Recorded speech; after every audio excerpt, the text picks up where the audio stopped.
सभी को जय मसीह की। आइए हम परमेश्वर की वचन से कुछ बातों को देखेंगे जो कि पाया जाता है मत्ती उसके 6वें अध्याय में उसके 5वें पद में लिखा है, जब तू प्रार्थना करे।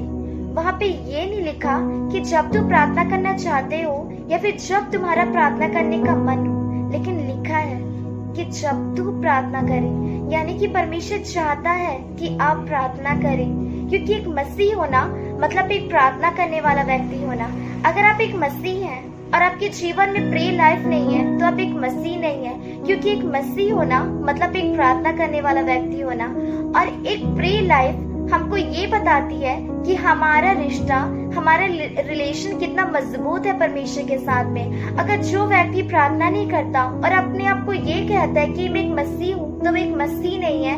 क्योंकि मसीह होना मतलब एक प्रार्थना करने वाला व्यक्ति होना। जो कोई भी अपने आप को ये कहता है कि मैं एक मसीह हूँ और उसके जीवन में प्रे लाइफ नहीं है, वो प्रार्थना नहीं करता, तो वो कुछ भी नहीं है। क्योंकि प्रेरितों ने प्रार्थना करी, यीशु मसीह के चेलों ने प्रार्थना करी, इवन यीशु ने खुद प्रार्थना करी। वो तो परमेश्वर थे, उनको क्या जरूरत थी प्रार्थना करने की। लेकिन बाइबल बताती है कि वो आधी रात अपने पिता से प्रार्थना करने में बिताते थे, वो अपने पिता से दुआ करते थे। तो जरा सोच के देखिए, जब यीशु को परमेश्वर होकर इतनी ज्यादा दुआ करने की जरूरत पड़ी, लिखा है कि वो गतसमनी के बगीचे में जाकर रात भर अपने पिता से उन्होंने प्रार्थना करी और रात भर वो अपने पिता से प्रार्थना करने में बिताते थे। तो जब यीशु मसीह को परमेश्वर होकर इतनी ज्यादा प्रार्थना करनी पड़ी, तो आपको और मुझको कितनी जरूरत है कि हम दुआ करें। आपको और मुझको कितनी जरूरत है कि हम प्रार्थना करें। हमको प्रार्थना करना है क्योंकि परमेश्वर चाहते हैं कि हम दुआ करें। क्योंकि जो समय हम लोगों के बीच में बिताते हैं, जो समय हम सांसारिक चीज में बिताते हैं, जो समय हम दुनियादारी में बिताते हैं, मेरे प्रियो मैं आपको सच कहती हूँ कि वो समय हमारे जीवन में खाली जाता है। लेकिन जो समय हम दुआ करते हैं, जो समय हम परमेश्वर को देते हैं, वो कभी भी हमारे जीवन में खाली नहीं जाता। क्योंकि परमेश्वर चाहते हैं कि हम दुआ करें। जब हम यूहन्ना उसके 15वें अध्याय में पढ़ेंगे तो वहाँ पे लिखा है कि यीशु ने कहा कि मैंने जो बातें अपने पिता से सुनी वह सब तुमको बता दी। हम अपनी बातों को उनसे ज्यादा शेयर करते हैं जिनको हम भरोसा करते हैं कि वे हमारी बातों को सेफ रखेंगे, और उनको अपनी बातें कभी नहीं बताते जिनके ऊपर हमको भरोसा नहीं होता। अपने फ्रेंड से ही हम अपनी सारी बातों को शेयर कर सकते हैं। यीशु ने कहा कि मैंने तुम्हें मित्र कहा है और मैं अपनी सारी बातें तुम्हें बता दी है। अब जानते हैं कि परमेश्वर क्या कहते हैं? वो कहते हैं कि मुझे इसलिए सारी बातें पता नहीं होनी चाहिए कि मैं एक परमेश्वर हूँ, लेकिन इसलिए पता होनी चाहिए क्योंकि तूने मुझे अपनी बातें बताई है। मेरे प्रियो, परमेश्वर चाहते हैं कि आप खुदा से प्रार्थना करें, आप परमेश्वर के साथ वक्त गुजारें। जब यीशु मसीह जी उठने के बाद अपने स्वर्ग के राज्य में अपने पिता के पास जा रहे थे, तो उन्होंने हमें एक प्राइज दिया, एक गिफ्ट दिया, एक पवित्र आत्मा। और समय समय पे वो आत्मा हमें बताती है कि ये प्रार्थना करने का समय है, ये समय खुदा को देने का समय है। लेकिन हम अपने समय को परमेश्वर को नहीं देते, हम दुआ नहीं करते, हम दुनिया की बातों में बिजी रहना पसंद करते हैं, लेकिन अपने परमेश्वर को समय देना पसंद नहीं करते। मेरे प्रिय भाई बहनों, मैं आपको एक बात बताना चाहती हूँ कि जो समय आप परमेश्वर को नहीं देते हैं, उनमें से हर एक का हिसाब आपको खुदा के सामने देना होगा। दुआ कीजिए, अपने समय को परमेश्वर के लिए निकालिए, क्योंकि वो समय कभी भी आपके जीवन में खाली नहीं जाएगा। परमेश्वर से दुआ कीजिए, उससे प्रार्थना कीजिए। और मैंने बहुत सारे लोगों से ये कहते सुना और उनकी तकलीफों से मैंने ये देखा है कि जब उनको प्रॉब्लम्स होती है तब वो दुआ करते हैं, और जब उनके जीवन में कोई दिक्कत नहीं होती है, कोई समस्या नहीं होती, तो वे दुआ नहीं करते। ऐसा नहीं है कि अगर आपके जीवन में तकलीफ नहीं है, प्रॉब्लम्स नहीं है, तो आप दुआ करें। जब आपके जीवन में तकलीफ नहीं है तब भी आप दुआ करें, और जब है तब भी आप दुआ करें। और कुछ तकलीफों को परमेश्वर इसलिए आपके जीवन में रहने देता है कि आपकी प्रे लाइफ कम ना हो सके। अब जानते हैं, जब योना परमेश्वर से भाग रहा था और जब वो एक मछली के पेट में रहा, तो 3 दिन तक उसने प्रार्थना करी। वहाँ पे वो ऐसा ही नहीं था, उसने प्रार्थना करी। परमेश्वर चाहते हैं कि उसके लोग, उसकी प्रजा उससे प्रार्थना करें, लेकिन हम अपनी कामों में बिजी हो जाते हैं। हम परमेश्वर को समय नहीं दे पाते और परमेश्वर से बात नहीं कर पाते। लेकिन वे प्रियो, परमेश्वर चाहता है कि आप खुदा से प्रार्थना करें। एक बिग टेस्टिमनी मैं आपको बताना चाहती हूँ। एक पास्टर जी थे, वो दूर जगह गए थे एक गांव में प्रचार करने के लिए, और जाके उन्होंने लोगों को यीशु के बारे में बताया। उन्होंने प्रचार किया, बहुत सारे लोगों ने विश्वास किया और कुछ ने नहीं किया। कुछ ने ये कि ये कहाँ के भगवान का नाम हमें बता रहा है, कहाँ के परमेश्वर का नाम हमें बता रहा है, इसलिए उन्होंने विश्वास नहीं किया। लेकिन बहुतों ने विश्वास किया और अनंत जीवन को वे पाए। और जब उन्होंने परमेश्वर के ऊपर विश्वास किया, और कुछ ऐसे भी लोग थे जिन्होंने परमेश्वर के ऊपर विश्वास नहीं किया, तो जिन्होंने परमेश्वर के ऊपर विश्वास नहीं किया, उन्होंने ये षड्यंत्र रचा कि हम उस पास्टर साहब को मार डालेंगे, हम उनकी हत्या कर देंगे, क्योंकि वो हमारे धर्म को बदलने के लिए आया। एक तो उन्होंने प्लानिंग करी कि हम उन्हें मार डालेंगे। और जब पास्टर जी लोगों को प्रचार कर रहे थे, परमेश्वर के बारे में सुसमाचार सुना रहे थे, तो एक व्यक्ति उनके पास आकर कहता है कि पास्टर जी आप यहाँ से चले जाइए, क्योंकि आपके विरोधी आपको मारने के लिए तलवारें लेकर आ रहे हैं। उन्होंने अपने मन में सोचा कि मैंने तो कोई गलती नहीं करी है, मैंने तो कोई अपराध नहीं करा, तो क्यों लोग मुझे मारने के लिए आ रहे हैं। और जब उन्होंने देखा कि उसे मारने के लिए लोग तलवारें लेकर आ रहे हैं, तो वहां से वो भाग गए और भागते भागते एक जंगल में आ गए। और जब वो भाग ही रहे थे, उस समय शाम हो चुकी थी, अंधेरा हो चुका था, और वो बहुत ज्यादा डर चुके थे कि अब मैं क्या करूं। और भागते भागते सामने एक बड़ी सी खाई थी, एक बड़ा सा गड्ढा था, जिसे देखकर वो डर गए थे, क्योंकि जब वो पीछे देखते थे तो उनके शत्रु थे, जब वो सामने देखते थे तो एक बड़ा सा गड्ढा था। वो बैठ गए वहां पर, घुटना टेक के प्रार्थना करने लगे कि मेरे परमेश्वर मैं क्या करूं, मुझे बताइए।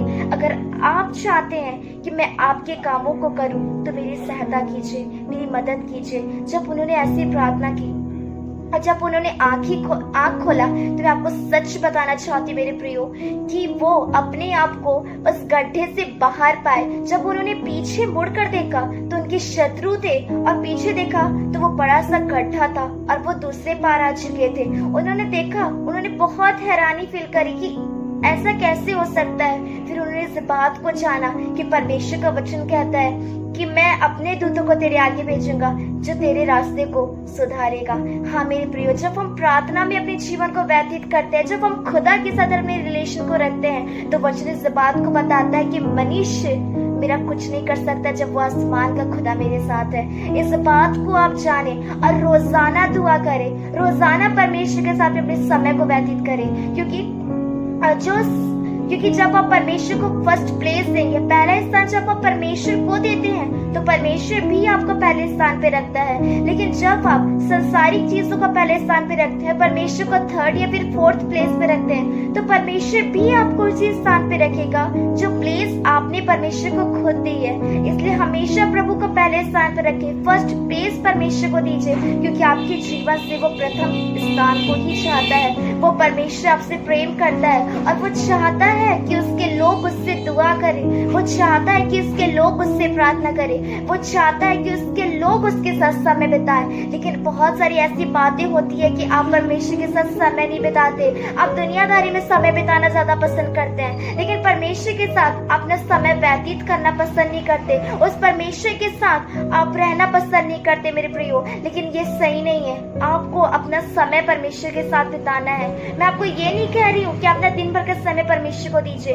लेकिन अपना अद्भुत समय, अपना कुछ समय परमेश्वर को दीजिए, क्योंकि जो दिन भर का समय होता है परमेश्वर आपके साथ होते हैं, वो पवित्र आत्मा के साथ होते हैं जो खुदा ने आपको दिया। लेकिन उस दिन का कुछ पल, कुछ समय आप परमेश्वर को दीजिए, कुछ समय आप दुआ कीजिए, कुछ समय आप खुदा के साथ व्यतीत कीजिए, क्योंकि जो समय आप परमेश्वर को देंगे, मैं आपसे सच कहती हूँ कि वो कभी भी आपके जीवन में खाली नहीं जाएगा। क्योंकि खुदा का वचन कहता है कि जब तू प्रार्थना करे, और जब हम याकूब की पत्री पढ़ेंगे, वहाँ याकूब की पत्री उसका 5वां अध्याय उसके 13 पद में लिखा है, यदि तुम में से कोई दुखी है तो वह प्रार्थना करे, यदि आनंदित है तो वह स्तुति के भजन गाए। परमेश्वर का वचन उस समय भी हमें प्रार्थना करने के लिए कह रहा है जब हम दुखी हैं। लिखा है कि जब तुम दुखी हो तो प्रार्थना करो, और यदि आनंदित हो तो स्तुति के भजन गाओ।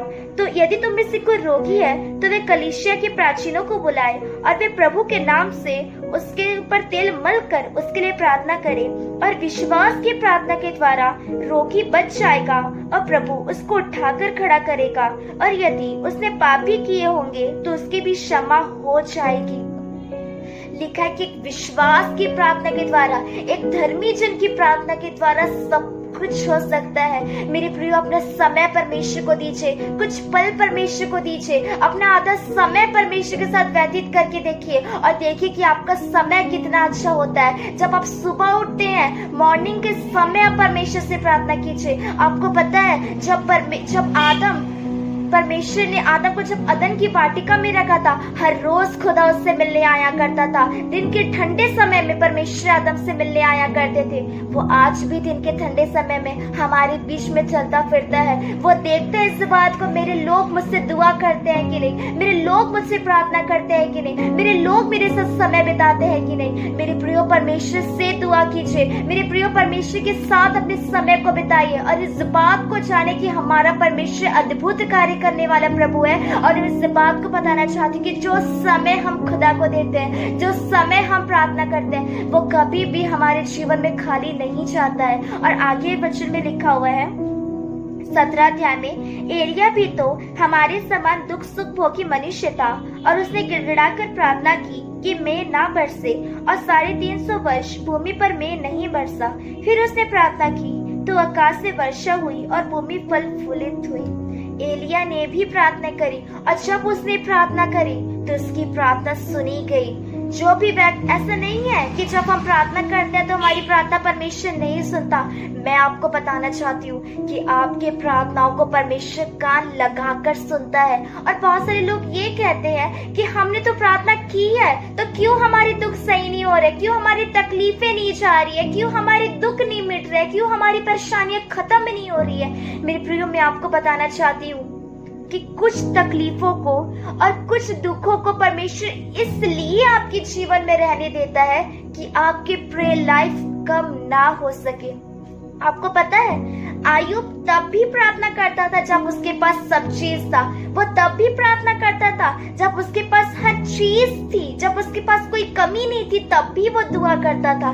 लेकिन वो तब भी दुआ करता था जब उसके पास से सब कुछ चली गई, जब उसकी खेत चले गए, जब उसके घर चले गए, जब उसकी पत्नी उसे छोड़ के चली गई, जब उसके बच्चे मार दिए गए, जब उसका सब चीज खत्म हो चुका, तब भी उसने दुआ करी, तब भी उसने परमेश्वर को नहीं छोड़ा। और आप जानते हैं उसके उसके बारे में परमेश्वर का वचन हमें क्या कहता है? हम पढ़ेंगे तो वहाँ पे लिखा हुआ है कि परमेश्वर की ओर से आयुब का जो प्रतिफल हुआ उसे तुमने जान भी लिया है। जब आप आयुब की किताब में पढ़ेंगे तो आप जान लेंगे कि आयुब ने कितनी सारी दिक्कतें सही थी, कितनी सारी प्रॉब्लम्स उसने क्रिएट करी थी, लेकिन वो विश्वास योग्य रहा, अपने समय के लोगों में वो खरा रहा। इसलिए परमेश्वर ने जो चीज उसके पास नहीं थी उससे बढ़ के परमेश्वर ने उसे दिया, क्योंकि उसने अपनी प्रेयर लाइफ को कभी भी कम नहीं किया, कभी भी खत्म नहीं किया। जब उसकी शरीर मर चुकी थी, जब वो नहीं की हालत में था, जब उसके शरीर से सर से पांव के तलवे तक पूरे फोड़े ही फोड़े थे, उसने तब भी अपने परमेश्वर को नहीं छोड़ा। उसने तब भी प्रार्थना नहीं की, तब भी उसने प्रार्थना करी और इस बात को उसने कहा, हालांकि मेरे शरीर के नाश हो जाने से मैं तब भी अपने इन्हीं आंखों से अपने परमेश्वर का दर्शन देखूंगा। मुझे निश्चय है कि मेरा छुड़ाने वाला जीवित है और वो अंत में मेरे लिए खड़ा होगा। मेरे प्रियो, इस बात को आप जाने, आप परमेश्वर से दुआ करें, अपने समय परमेश्वर के साथ बिताएं। खुदा को इसलिए बातें पता नहीं होनी चाहिए कि वो परमेश्वर है, लेकिन इसलिए पता होनी चाहिए क्योंकि आपने उसे अपनी बातें बताई है। खुदा ने आपको मित्र कहा है, मैंने जो बातें अपने पिता से सुनी है वे सब कुछ तुम्हें बता दी है। और हम अपनी बातें उसी को बताते हैं जो हमारे खास होता है, जो हमारा मित्र होता है। और यीशु ने हमें मित्र कहा है। अपनी बातें खुदा से शेयर कीजिए, परमेश्वर के साथ समय बिता के देखिए, फिर देखिए कि आपका समय कितना अद्भुत होता है। क्योंकि लिखा है, परख कर देखो कि यहोवा कितना भला है। वो महान परमेश्वर है, वो अपने लोगों को नहीं छोड़ता, वो नहीं चाहता कि उसके लोग नाश हो सके। क्योंकि शैतान जो है एक बड़े प्रचारक से नहीं डरता, एक बड़े भविष्यवक्ता से नहीं डरता, एक बड़े वर्शिपर से नहीं डरता, लेकिन एक कमजोर व्यक्ति जो अपने घुटने में आके प्रार्थना करता है, मेरे प्रियो, शैतान उससे डरता है, क्योंकि प्रार्थना उसके राज्य को हिला के रख देती है। वो डरता है उस व्यक्ति से जो प्रार्थना करता है, वो डरता है प्रार्थना से, क्योंकि प्रार्थना एक ऐसी चीज है जो उसे हिला के रख देती है। प्रार्थना एक ऐसी चीज है जो उसके राज्य को खत्म करने की सामर्थ्य रखती है। इसलिए वो हमेशा लोगों को बिजी कर देता है कि वो खुदा के साथ समय ना गुजारे। इसलिए वो लोगों को बिजी कर देता है कि वो खुदा से प्रार्थना मत करे, क्योंकि प्रार्थना में ऐसी सामर्थ्य है, नामुमकिन को भी मुमकिन कराने वाली होती है प्रेयर। क्योंकि बाइबल इस बात को बताती है कि धर्मी जन की प्रार्थना के प्रभाव से सब कुछ हो सकता है। मेरे प्रिय, प्रार्थना करें, परमेश्वर के साथ समय बिताए, क्योंकि जब यीशु को परमेश्वर होकर इतनी ज्यादा प्रार्थना करने की जरूरत पड़ी, तो सोच के देखिए कि आप और मुझको कितनी जरूरत है कि हम परमेश्वर से दुआ करें। ये समय अंत का समय है, ये समय लास्ट समय है, और हमें दुआ करना है। हमें हर एक के लिए प्रार्थना करें। मेरे प्रियो, सिर्फ उनके लिए प्रार्थना मत कीजिए जिनको आप जानते हैं, लेकिन उनके लिए भी प्रार्थना कीजिए जिनको आप नहीं जानते लेकिन उनकी तकलीफों को जानते हैं। दुआ कीजिए, परमेश्वर से बोलिए और खुदा सुनेगा, क्योंकि लिखा है कि परमेश्वर एक नहीं वरन 2 बार सुनता है। आयुब की किताब में लिखा है कि वो एक नहीं वरन 2 बार बोलता है। वो बोलता भी है, वो सुनता भी है, वो करता भी है। वो अद्भुत कार्य करने वाला परमेश्वर है। वैसा परमेश्वर नहीं है कि जिसके आंख होते हुए वो नहीं देखता। वैसा परमेश्वर नहीं है जिसके पैर होते हुए वो नहीं चलता। वह ऐसा परमेश्वर नहीं है कि वो एक्सप्रेशन नहीं करता। वो जीवता परमेश्वर है, वो महान परमेश्वर है। वो मुर्दों में से जी उठा है, वो जीवता परमेश्वर है। वो परमेश्वर जिसे 4 दिन के मुर्दे लाजर को जिंदा कर दिया, वो परमेश्वर है जो आपकी कल्पना से बढ़ के पूरा करने की सामर्थ्य रखता है। वो परमेश्वर चाहता है कि उसके लोग उसके साथ समय गुजारे। वो परमेश्वर चाहता है कि उसके लोग उससे दुआ करें। वो परमेश्वर चाहता है कि उसके लोग उससे प्रार्थना करें, क्योंकि एक मसीह होना मतलब एक प्रार्थना करने वाला व्यक्ति होना। मेरे प्रियो, आज से और अभी से अगर आपकी प्रे लाइफ कमजोर है, अगर आप परमेश्वर से दूर हैं, क्योंकि वचन कहता है कि परमेश्वर के करीब आओगे तो वह भी तुम्हारे करीब आएगा। और प्रार्थना एक ऐसी चीज है जो हमें परमेश्वर के करीब लेके आती है। इसलिए रोजाना प्रार्थना करिए। अगर आप में से कोई ऐसा है जो परमेश्वर से दूर हो चुका है, अपने पाप से परमेश्वर से दूर हो सका है, अपने किसी भी और चीजों से वो परमेश्वर से दूर हो चुका है, मेरे प्रियो, आज घर में जाकर अपने घुटनों में आकर परमेश्वर से दुआ करें। अपने परमेश्वर से माफी मांगे। खुदा से बोले कि प्रभु, एक पापी और तुच्छ मनुष्य हूँ, आपके विरुद्ध और स्वर्ग की दृष्टि में मैंने पाप किया है, मुझे क्षमा कर दीजिए। और जब एक सच्चा पश्चाताप आप करेंगे, मैं विश्वास करती हूँ कि परमेश्वर आपके पापों को क्षमा करेगा और आपको धर्मी बनाएगा, क्योंकि वो धर्मी परमेश्वर है। और जैसे लिखा है कि परमेश्वर ने कहा कि जैसे मैं पवित्र हूँ वैसे तुम भी पवित्र बनो। जैसे वो है वैसे चाहता है कि वैसे हम भी बने। मेरे रोजाना प्रार्थना करें, रोजाना अपने समय खुदा के साथ बिताए, क्योंकि एक मसीह होना मतलब एक प्रार्थना करने वाला व्यक्ति होना। हमेशा प्रार्थना करें, क्योंकि लिखा है कि जब तू प्रार्थना करे, यानी कि परमेश्वर चाहते हैं कि उसके लोग उससे दुआ करें, उसके लोग उससे प्रार्थना करें, उसके लोग उसके साथ समय बिताएं। परमेश्वर से दुआ करें, उससे प्रार्थना करें, फिर देखिए नामुमकिन को भी परमेश्वर आपके जीवन में मुमकिन करेगा। और उन लोगों को भी जो आपके जीवन में है, परमेश्वर छांटेगा आपके जीवन से। हर एक गंदी बुराई को, हर एक गंदी चीजों को परमेश्वर आपके जीवन से अलग करेगा, और वो सारी चीजें आपके जीवन से अलग हो जाएगी। और परमेश्वर आपको शुद्ध करेगा, पवित्र करेगा, जैसे कि वो खुद है। और हर मेरे प्रियो, रोजाना प्रार्थना करें, रोजाना अपना समय परमेश्वर के साथ व्यतीत करें, क्योंकि एक मसीह होना मतलब एक प्रार्थना करने वाला व्यक्ति होना। क्योंकि बाइबल बताती है कि जब तू प्रार्थना करे, यानी कि परमेश्वर चाहता है कि आप प्रार्थना करें। इस वचन से परमेश्वर में से हर एक को आशीष दे। इन जीसस नेम, आमीन।